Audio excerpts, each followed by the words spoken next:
Thank you very much for joining us. I'm going to ask this question of both you and your opponent.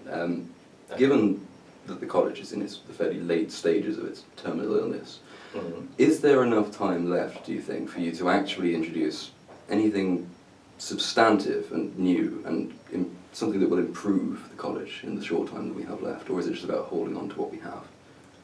I think a lot of it.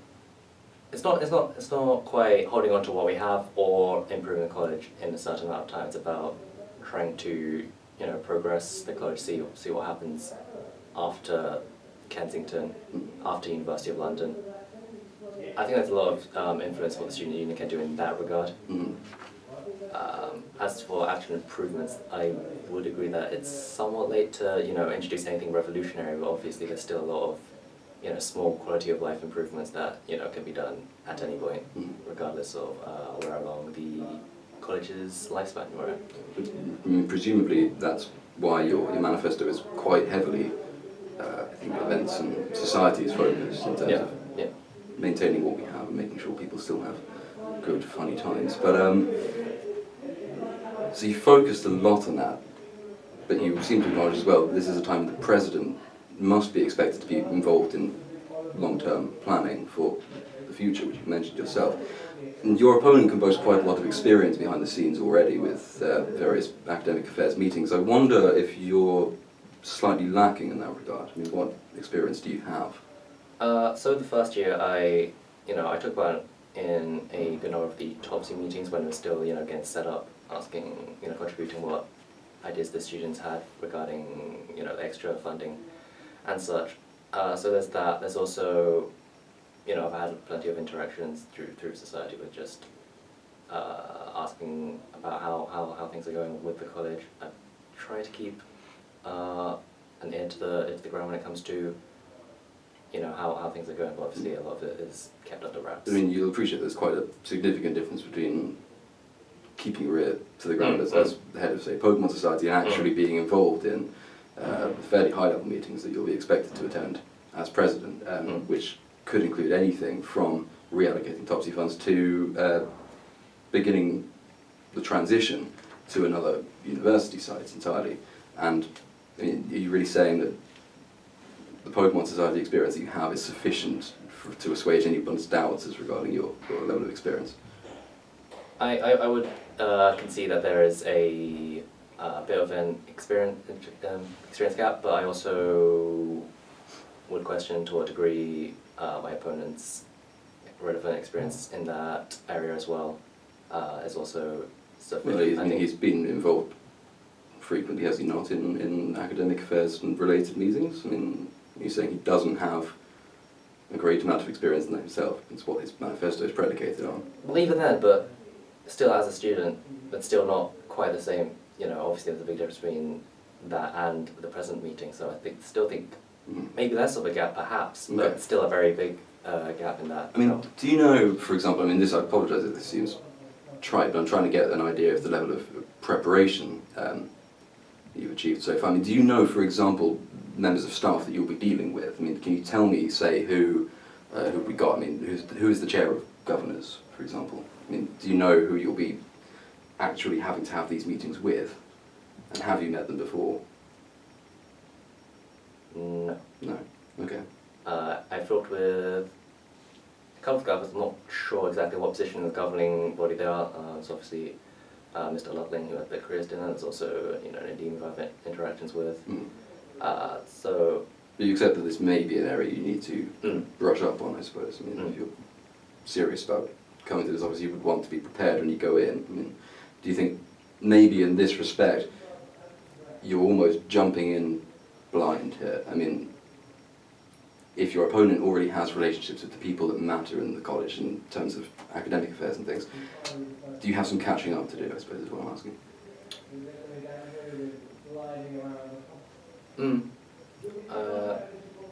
There's definitely some sort of there need to be that introductionary stage for me. I mean, I haven't quite been as active in getting in touch with the governing body, but at the same time, I don't think that is as big an issue getting acquainted with people Mm. in the governing body. Obviously, everyone has a similar objective. You Yeah. know, everyone's on the same page, we're on the same side. So at the same time, I don't think there's that. There's no anonymity. I think that's the word. Well, if we move on to something that you are more comfortable on, something you have a lot of experience with, is societies and events and things. I've been to some of the Pokemon Society's events, and loath as I am to garner any aspiring politician with praise, they've actually been quite good. But you speak about taking that model of kind of intercollegiate engagement and applying it on a broader spectrum, which is interesting and I think is probably necessary to keep attendance and things up. But I'm wondering how you can apply that outside what is still fairly a niche interest into the Pokemon Society. I mean, how would that impact events as a whole, not just that particular society? Well, obviously it's not appealing to the other societies of a different institution, it'd be appealing to that student union, the student body as a whole. I think there's a lot of desire from Richmond for them to actually come to and take part in other colleges' events as well. And can you give us, say, a specific example, so outside of the Pokemon Society, of an event which would be run in much the same way, where you do get a lot of students from other colleges in and interacting and involved? Give us an example. I mean, what do you have in mind? I mean, for example, so this year Student Union has done various American nights, as I discussed in the hustings. Although that is, of course, with Fordham largely whose students spend a lot of time on site anyway. I mean, we're talking about a broader intercollegiate appeal, like, for example, the Pokemon Society has had dealings with Richmond College, for example. I mean, another event which would have the same pull. I mean, how do you have anything in mind, particularly, how you can apply this idea? I mean, yeah, so, in these big nights out, for example, Richmond, they did a start of term party which was supposed to be in collaboration with Heathrow. Unfortunately, a lot of people were away at another event that was going on the same day. But that sort of thing, we organise a big night out to a certain club venue or whatever, offer the same subsidised tickets prices to other institutions and try and make it try and advertise as much as possible and try and make it. So subsidised tickets for students for other institutions. I mean, isn't that not using... So the same price as it would be for, or maybe only slightly higher than it would be for a Heathrow student. Okay, but that would involve using HSU funds to subsidise tickets for non-students. I mean, is that something you're happy to do? Yeah, so I would say so. Yeah. Because ultimately, if with the reduced student population, we manage the funding based on that. If I'm assuming that the budget from this year remains roughly the same going into the next year, which it might not, then there's obviously a lot less students that we have to cater for as a whole. So that frees up some of the budget for encouraging other students from other institutions to come along as well. It's an interesting idea. I mean, I'm not sure how it will play without making any value judgment myself. The idea of spending HSU money on non-Heathrow students, like you say, may well boost attendance, but is there not possibly an argument which says that, actually, yes, there may well be more money available, but should we not then just garnish it over Heathrow societies, Heathrow students? I mean, one could ask what an event would be without people, but nevertheless, this is money that could be spent on our own students. I mean, you are sure that you're happy to do it, basically. I think with the way that events are going to be run next year, there's going to be less frequent, I would say. Or we'll try to keep them less frequent so we can make these less events but much bigger, on a much bigger scale. By spending, HSU funding for the necessary ends. And I think,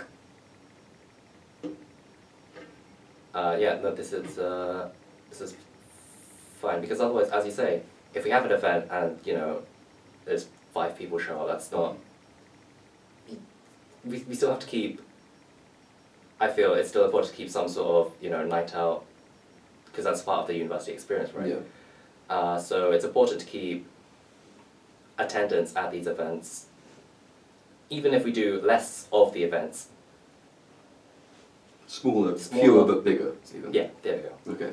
I mean, Quality this over quantity. kind of leads into another question, which I suppose is again slightly more academic, should we say. Now, if I understand the proposed structural changes to the HSU correctly, we're not going to have next year dedicated officers for things like welfare, which is something we will come back to, but also I believe that also applies to events, so you may not have dedicated events officers. Now, first of all, do you understand these changes? Many people, I'm told, do not. Do you think having non-dedicated officers will have a negative impact on your ability to put on these events, for example? It's not so much the specific roles of the officers disappearing that I'm as concerned about as the quantity of the officers. Mm-hmm. Obviously, it's only a minimum of 4 officers, I believe, who need to be elected for the union to function. But obviously, with only 4 people helping out with events and stuff, that's should the people even be interested in helping out events in the first place? Firstly, only having 4 people. There's a big risk. Some of them might not be particularly invested in running events. Hmm. So In that is a case, concern. what would you do if say you had either too few to form a proper union, or people who applied who were either possibly incompetent or not interested in a wide enough area of things? How would you cope with that? I mean, how much work, I suppose I'm asking, are you prepared to put in yourself if you don't have anybody interested in events, and yet you're focusing quite heavily on events? I mean, are you prepared to really put a lot of work in yourself, and that would possibly risk distracting you from your other obligations? If it comes to the point where I have to do, almost everything from the ground up myself, then I would be willing to make that commitment, yes. Okay. But again, if you had to focus all of your time on events to get this working, I mean, there's a lot of work that goes into it, and you speak to Matt and Pete, and they'll often hear well beyond their hours. But you're going to have a lot of academic obligations as well, not only to your own course, but also to dealing with the academic affairs aspect of president. Is it a possibility, do you think, and a very real possibility, that you may almost be left with far too much work to do and too much ground to cover, given these proposed changes, which could see you with a very small union? At the very least, I hope that the officers who choose to nominate themselves will engage at least in some areas of the HSU objectives. So at the very least, there are some things that will be covered by the officer role, if you know what I mean. But in terms of, sorry, could you repeat the question? The risk of biting off more than you can chew, and actually Right. being physically and in the limited finite time that you have, unable to actually meet all of the obligations of the union. It's essentially a question of, is it in fact possible to do it at all if you have only a union of 4 people? And you as president have committed yourself to completing every single one of these and focusing on every single one. You can only surely focus all of your time on one thing. The point of a union is to be able to delegate responsibilities. Well, we're heading into kind of uncharted waters. I don't know if the union in recent history has had as many few officers as that. So I'm not. But is there a real risk? I will try, Yeah. of course, to keep up as much as I can, Mm. and I'm confident in my own ability to an extent.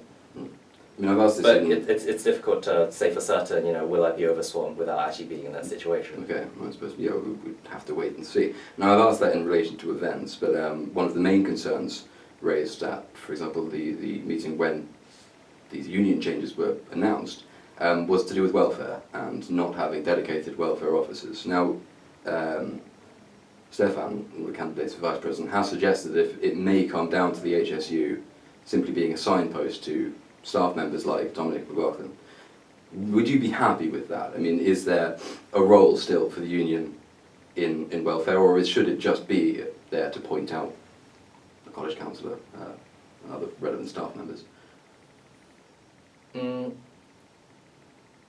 I think, in order to cover all the bases, maybe plus someone has, say, some sort of welfare problem issue, they're not comfortable talking about it with, they'd only be comfortable talking about it with, you know, a fellow student rather than some figure of authority for whatever reason.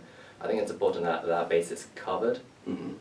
In terms of the practicality of that, you know, without dedicated welfare officers, I would personally, you know, attempt to instigate it as a role of the executive officer position, that, you know, to stay open, to reach out for people and listen to their problems. Would you prefer that we had kept dedicated welfare officers on the union? I suppose what I'm genuinely asking is, do you actually agree with the changes that have been made? I think that changes are necessary. Mm. Just the way how the student body... Is that saying student that body change is necessary, or that these changes are necessary? Um, I mean, would you prefer it to, recognising the need for change, to have changed with the maintaining of dedicated officers, for example, in certain respects? I mean, you seem to be concerned a little bit with the welfare issue. the problem with, you know, any other proposed solution is that if you, it kind of restricts roles if you set certain posts in the executive position that are specific, and then have like certain other generic executive positions around that. Then there's a question of, you know, what do you prioritize? I think welfare, if we did go with that model, would be something important like that. But at the same time, this way is a lot more flexible, Mm-hmm. and it can attract hopefully more people, you know, rather than, yeah, it can attract more people, because ultimately I think it's very likely that we are not, with the current system, we won't be able to fill every single position. Mm-hmm. So this way it keeps things flexible, and at the end of the day, people can still fulfill the welfare position to an extent. Albeit with a slight risk of the union becoming a signpost. Again, going back to the original question, I suppose, if it came down to it, would you be happy just acting as kind of directing people elsewhere? Is it necessary that students are themselves welfare providers? I think it's important for students to be welfare providers as well. I think that's... So you'd encourage Yeah. anybody running to fill these now non-specified positions? To at least have an idea, you know, of that as a real possibility, that you might have to go into this, help out with these issues. Okay. Now there's another, we had a question at Hustings yesterday, I think it was from the Dean, trying to make everybody be very nice to each other, which is, you know, all right for some, but some of us prefer more divide and rule. He asked, what about your opponent would make you vote for them? So I'm going to reverse that, and I'm going to say, why should people vote for you and not your opponent? Mm. I'm going to try and pull the gloves off for you, but, you know, it's up to you if you bite. There's something very,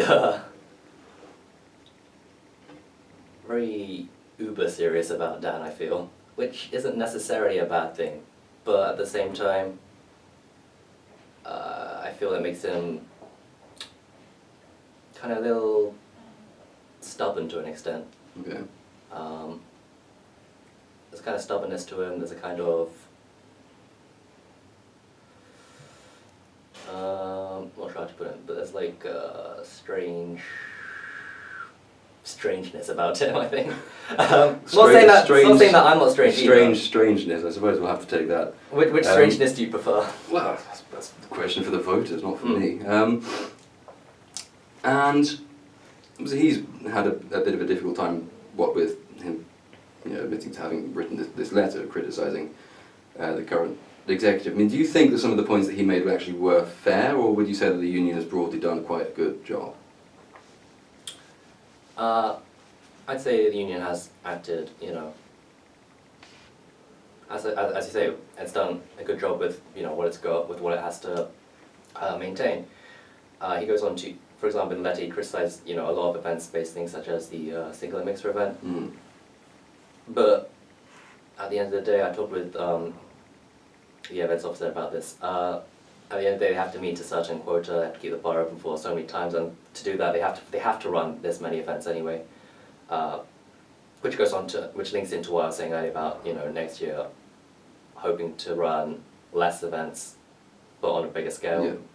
Try and keep that. And do you think Yeah. you almost had a slightly easier job than your opponent by focusing more on events and societies, you know, the thing that everybody likes to hear about? Do you think you've been given possibly slightly more of an easy ride because people like events and people find academic affairs dull, but nevertheless it's necessary? I mean, you know, are you at an advantage almost by being what some might say is a less serious candidate?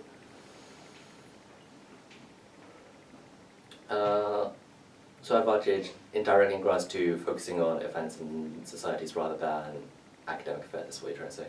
Yeah, is it more popular? Uh, And because if it is more popular, you know, have you benefited from that, do you think, despite the other side also being important? I think people at Heathrow do incredibly value the academic affairs side. Mhm. But at the end of the day, I'm not entirely sure how much the campaign, you know, manifesto points actually influence. It wouldn't just be the manifesto points. I mean, we But- also talk about hustings, and we were talking about your answers here Sure, today as sure. well. I mean, it's a general theme. You know, you can speak to people about Topsy, which people have heard of, but I doubt a great many students really understand a good deal about, but it's vitally important. Whereas you can also tell them that there are going to be bigger, better events, and obviously they're going to like that. So by talking less about things like Topsy, more about, which are still important things, events, again, the question again is, you know, is it easier for you than it is for Dan, being that he is focused less on events?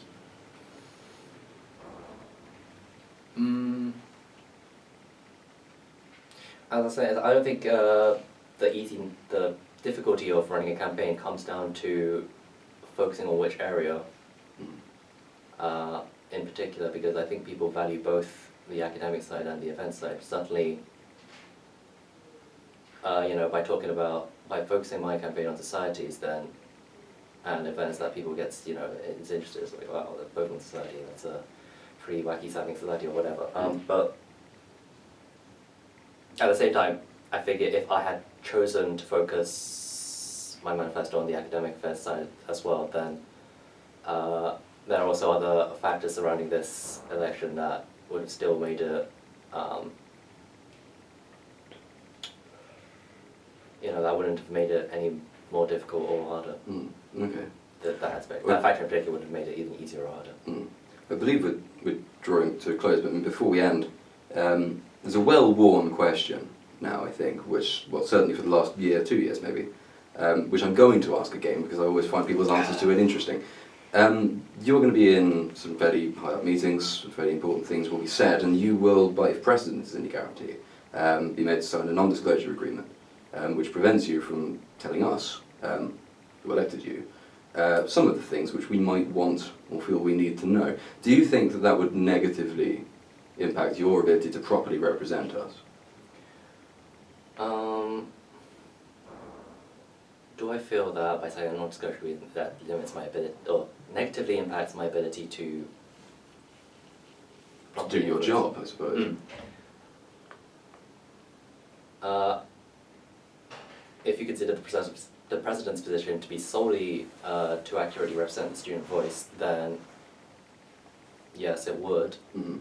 But at the same time, I feel like the president also needs to act in a way that